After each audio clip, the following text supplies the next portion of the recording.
We'll let Adria finish going through it before we ask any questions. Just like I was just saying, like not everyone keeps track of behaviors the same way. We did include 2 different examples of this, and then then you have to take the numbers from the daily tracking and put them on the lines in the behavior issue observed section. And then we have the duration. So you've been keeping track of duration anyway for your weekly tracking sheets. So that would be indicated there in the half-hour increments.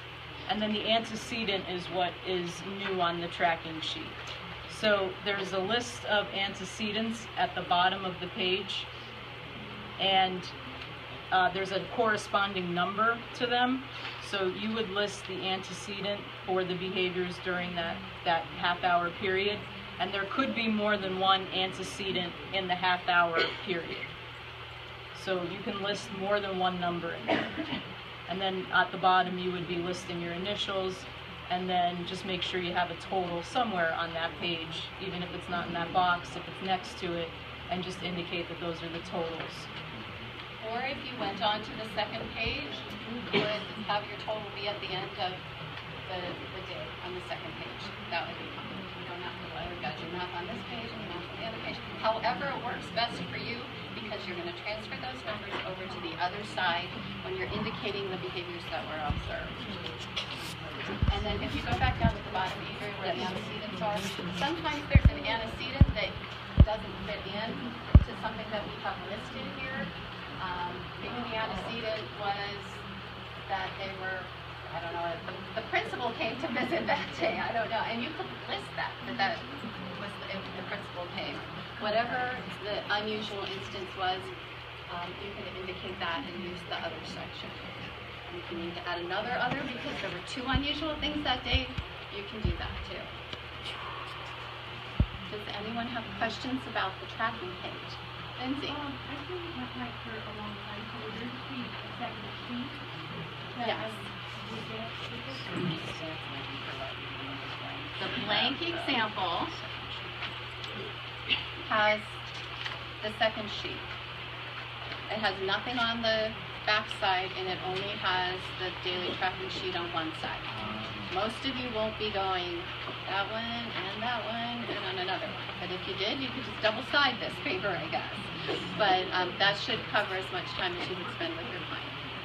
So most of you are only going to have these 2 double-sided papers to fill out for the day, and that's it.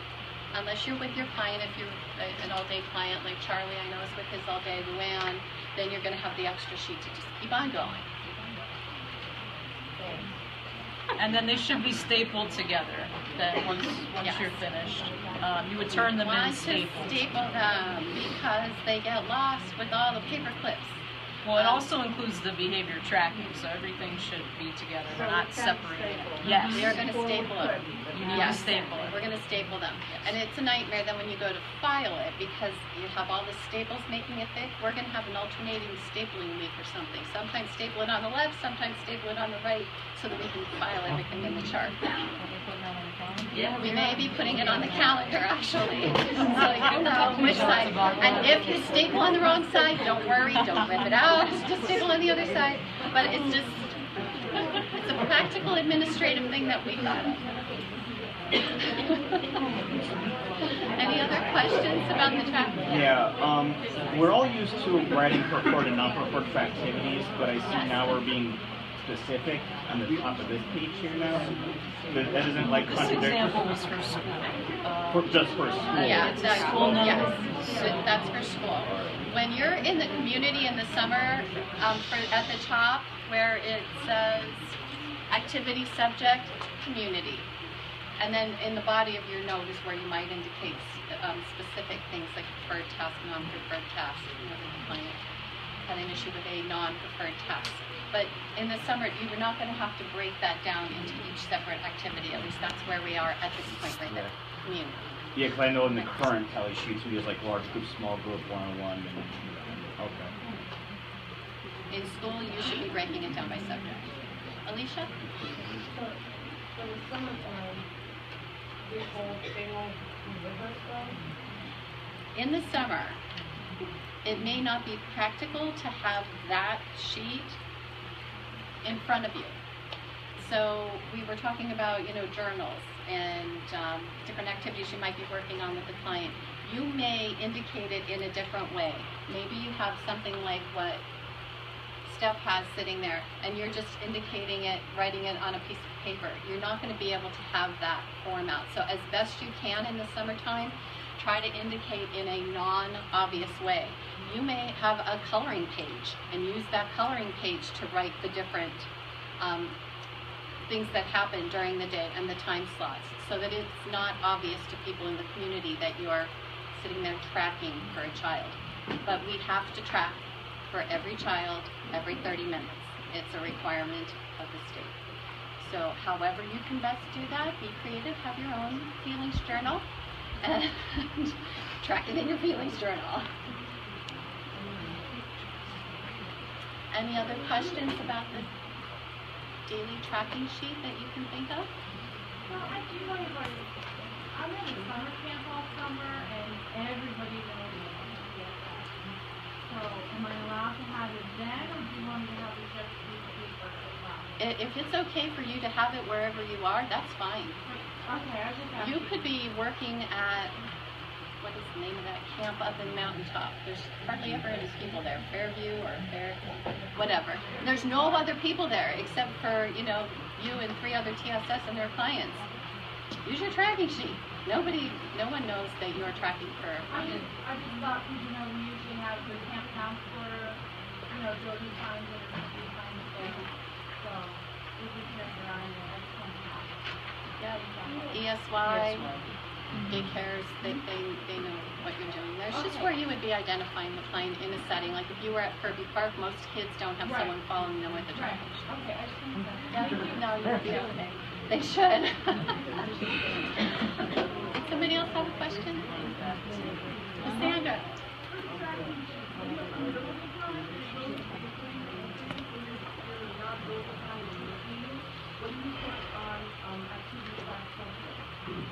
Because I start, and then I break, then I start, then I break, then I start. So how would that be listed on Can you that? go to the top of this note? Yep.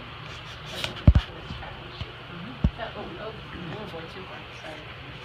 If I'm following you right, you provide services to the client and then you travel or something and then you start again.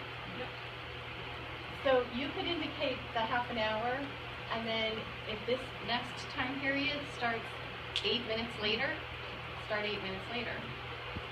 There does not need to be non-billable time listed on the tracking sheet, so you would just go to the next block. Is that what you're saying? Yeah, like, some, 10 to 10:30, I'm working, and that's from 10:30 to 10:45, is unbillable because that's travel. And then I would start working again at 11. So, So then just The start next this block at will start at 11. okay, and then I would have to have out the days after that, and then they do a 15-minute gap, so there's time. Yes. It doesn't It's matter. okay. And if you only, let's say you worked with your client for 15 minutes and then you traveled, they're going on a field trip and you traveled in your own car. So you were at school from 9 to 9:15. You got in your car and it took you to 9:30 to get to the location to start billing again. Do 9 to 9:15. 9:30 is when you start working again. 9:30 to 10, 10 to 10:30, 10:30. Yeah, it doesn't matter. Non-billable doesn't matter.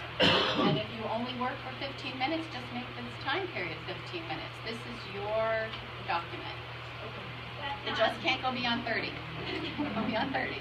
That non-billable time that Sandra's talking about, does that have to go up in this front? Yes. Yes. Just the same as it was indicated prior on your progress note, indicate that on the front of your progress note. Well, that'll also show why there was a gap on the Right. front side. So you can list it on the front, then there's a gap in the tracking, and those 2 times will match.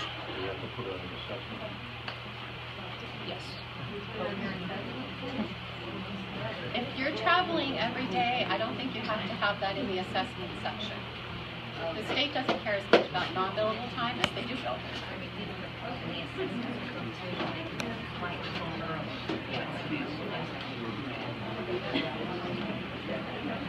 Man, This looks really good with behavior. My kid, you want 75 tally marks in that box? There, April has a client who frequently has 117 today, so Just make them fit. you just make them fit and, yeah. Symbols, like each symbol's 10. Whatever Yeah, works for you. whatever works for you to track. If you have to put dots, However, or if you counted and you know that there was 75 here, just 75, 82, 6. It doesn't have to be just a slash. Yeah, you know, that's not Whatever works for you. standard. Matt?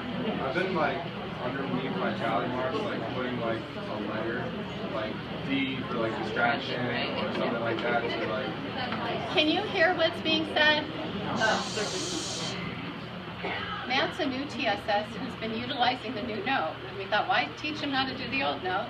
So thankfully he shadowed with you, April? Yeah. He shadowed with you. And she's creative with how she tracks things. You can talk to each one of these people individually as well if you would like to. But Matt, would you like to tell them what you were saying, how you're tracking it? I just, for each goal so far, just been coming up with like a letter for each behavior, like for the boxes that we have to check off, just coming up with a letter that would indicate that behavior and just writing the letter underneath each tally mark so I know how many times he was distracted or how many times he lashed out at a peer or something by using a D or an L or something like that, just to keep it from the end. I was just asking if that was. Yep, that's perfect. That's perfect. It's broken down, so when you're flipping over, you have tallies. Yeah, and I know how many, because you have to mark how many times, like 11 total times throughout the session he was not paying attention to task, so I just can write an initial to know that that's. Yep, and I know that that's what some of our panel did. We thought about taking all of those behaviors that we listed and putting them in this little box for you over here. That didn't work out. Learn that from April. The tracking sheet. I noticed you could probably squeeze more spaces because there's a lot of dead space there. You don't need a lot of room to make like a tally mark. Right, You so could probably that's where divide you're your going to boxes. utilize the letters so that you're identifying which behaviors No. you're What I mean tracking. is, like you were saying that if you go beyond here, like time-wise, time-wise. you have to go to another page. Right. But what I'm saying is that like these columns are so huge, You you didn't don't start to really need. use it yet. That's why you're saying that. And if your kid doesn't have a ton of behaviors and you want to split them down, and that works for you, then split them. That's So what I you mean. won't have to watch. Yeah, You want space to make yeah. But if you have somebody who's Yeah. displaying Yeah. it 20 times, and You're gonna you know, have half to hour have period, a you might have two How are you there gonna and keep one track there, of that? you know what I mean? Then you just go like this and split them down. So that everything's Yeah, separate. this is however it works for you. Yeah. And like, I'm glad I took the over. So are we, Matt. That's So what are I'm we. saying. Do you have any other questions right now? Straight, long, wide.